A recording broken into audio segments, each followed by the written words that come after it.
Kita lanjutkan dengan bagian masih subbab 4.1, tapi sekarang tentang luas daerah di bawah kurva. Karena ini memang tujuannya ya, kalau tadi notasi sigma baru istilahnya perangkatnya yang nanti kita akan perlukan. Semua ini merupakan pengantar untuk konsep integral tentu yang hari Jumat akan kita bahas ya. Jadi kalau sebelumnya integral tak tentu, nanti kita akan membahas integral tentu. Nah, pengantarnya adalah tentang luas daerah di bawah kurva. Di buku ada pengantar yang lebih panjang lebar tentang luas daerah di bawah kurva ini ya. Bagaimana kita menaksir luas lingkaran misalnya ya, dengan segi n beraturan. Nah, luas daerah di bawah kurva ini tentu sesuatu yang lebih umum lagi. Kalau kita punya kurva sembarang Y9fx, x-nya dari A sampai B katakan, nanti terbayang ada daerah di bawah kurva Y9fx tersebut. Bagaimana kita bisa menghitung luas daerah tersebut? Nah, untuk contoh kita tinjau yang mudah, Y sama dengan x kuadrat. Grafiknya potongan parabola seperti ini tidak persis mungkin parabola, ini juga harusnya melalui 0,0 ya, tapi nggak apa-apa, ini untuk ilustrasi. X-nya di antara 0 dan 1 saja, jadi dari 0 sampai 1. Apa yang kita lakukan? Nah, idenya adalah seperti yang dilakukan oleh orang-orang zaman dulu ya. Zaman dulu ini betul-betul dulu 2300 tahun yang lalu begitu ya.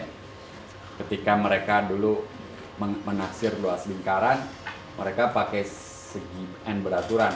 Nah, sekarang kita pakai persegi panjang yang rumusnya tentu kita sudah tahu luasnya. Nah, persegi panjang itu kita pilih sedemikian sehingga mereka semua berada di bawah kurva. Caranya pertama, bagi selang 01, ini selang di mana alas daerah ini berada, menjadi n selang bagian yang sama panjangnya ya. Sama panjangnya ini supaya mudah aja. Jadi kalau tadinya selang 01 dibagi n, tentu selang-selangnya akan menjadi selang yang lebarnya seper n ya. Jadi dari 0 itu berikutnya titiknya adalah 1 per n, lalu 2 per n, 3 per n, dan seterusnya. Jadi ini selang 0 per n, ini yang kedua selang 1 per n, 2 per n, dan seterusnya 2 per n, 3 per n ya. Sampai yang terakhir nanti n-1 per n, 1 itu tidak lain n per n. Nah, lalu masing-masing di atas selang masing-masing tersebut, bayangkan berdiri persegi panjang yang tingginya atau lebarnya sama dengan nilai fungsi di titik ujung kiri ya. Ini karena fungsinya naik, jadi kita pakai titik ujung kiri sebagai nilainya supaya persegi panjangnya ada di bawah kurva. Ini kita sedang menaksir luas daerah itu dengan persegi panjang di bawah kurva ya. Persegi panjang di bawah kurva, dan banyaknya ada n. Walaupun yang pertama lebarnya 0 ya, tapi kita anggap dia juga persegi panjang. Jadi biasanya ya panjang kali lebar, tapi kalau persegi panjangnya berbentuk seperti ini, saya boleh pakai alas kali tinggi ya, boleh aja ya. Kecuali di buku SD ya, panjang tuh yang lebih panjang, lebar tuh yang lebih lebar. Nah, salah ya. Jadi nggak ada ketentuan sebetulnya yang mana yang boleh, yang mana yang disebut panjang, mana disebut lebar ya. Dan istilah persegi panjang juga sebetulnya juga terjemahan yang mungkin perlu dikritisi lagi ya. Karena dengan persegi panjang, yang bujur sangkar tuh bukan persegi panjang katanya, karena panjangnya sama dengan lebar, jadi tidak ada yang lebih panjang. Ya juga gitu ya. Tapi karena istilahnya persegi panjang. Coba bahasa Inggrisnya tuh rectangle gitu ya. Bahasa Belandanya mungkin rectangle gitu kan. Nah itu sebetulnya siku, sudut siku gitu ya. Jadi siku 4 gitu ya. Sudutnya 4-4-nya tuh kan ini segi 4. Segi 4 nggak harus siku. Tapi ini segi 4 yang sudut-sudutnya semua 90 derajat. Jadi siku ya.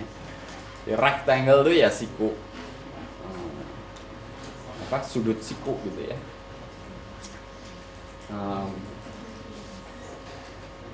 Jadi siku 4 mungkin lebih netral. Kalau siku 4 ya bisa persegi panjang yang sudah kita kenal. Jadi siku 4 termasuk persegi gitu ya. Tapi oke, kembali ke sini. Saya lebih cocok kayaknya untuk ini alas kali tinggi gitu ya. Jadi alasnya semua n. Tingginya yang tadi sama dengan nilai fungsi di titik ujung kiri selang bagian masing-masing. Jadi ketika titik persegi panjang terakhir ini tingginya berapa? Tingginya nilai fungsi f di titik sebelum 1 apa n-1 per n. Makanya ini ya nilainya kan. Ini yang terakhir kan fungsinya x kuadrat, jadi tingginya adalah n-1 per n, semuanya dikuadratkan. Di 2 per n tentu tingginya 2 kuadrat per n kuadrat ya. 2 per n adalah titik ujung kiri persegi panjang ketiga. Persegi panjang pertama tingginya 0, persegi panjang kedua tingginya nilai f di 1 per n, jadi 1 kuadrat per n kuadrat. Nah ini yang kita hadapi jumlahan ini. Ini tingginya semua. Alasnya 1 per n sama semua. Jadi saya keluarkan. Ya. Nah, tentu luasnya bukan sama dengan ini, tapi kira-kira akan sama kalau n-nya makin besar. Ya, untuk n yang besar ini kira-kira akan sama dengan luas daerah di bawah kurva yang sedang kita cari. Kalau di sini kelihatan masih banyak errornya ya. Ini yang lancip ini tidak terhitung, di sini juga ada. Tapi kita lihat sigma ini sekarang. Kalau kita hitung, kita sederhanakan. Oh ya, semua penyebutnya tadi mengandung n kuadrat kan? N kuadratnya juga bisa kita keluarkan. Jadi n pangkat 3. Lalu yang di dalam kurung sekarang tinggal 1 kuadrat, 2 kuadrat, 0 kuadratnya udah dihapus. Ya. Sampai dengan yang terakhir n-1 kuadrat. Nah, ini kan barusan kita hitung sigma i kuadrat kan? Tapi i-nya dari 1 sampai n-1, hati-hati. Sekarang suku terakhirnya n-1 pangkat 3. Maaf, pangkat 2, n-1. Jadi n-nya tinggal diganti dengan n-1. Tadi rumusnya apa? N kali n plus 1 kali 2n plus 1 per 6. Sekarang n-nya diganti dengan n-1. n-1 kali n-1 tambah 1 jadi n, kali 2 kali n-1 tambah 1 jadi 2 kali n-2 tambah 1 jadi 2n-1. Oke? Rumus yang tadi, tapi n-nya diganti dengan n-1 per 6. Lalu di sini ada 1 per n pangkat 3, jadi per 6 n pangkat 3. Jadi kita peroleh hampiran bahwa luas daerah di bawah kurva itu sama dengan ini, n-1 kali n kali 2n-1 per 6 n pangkat 3. Sebutlah itu ln. Nah, di sini kita amati ln ini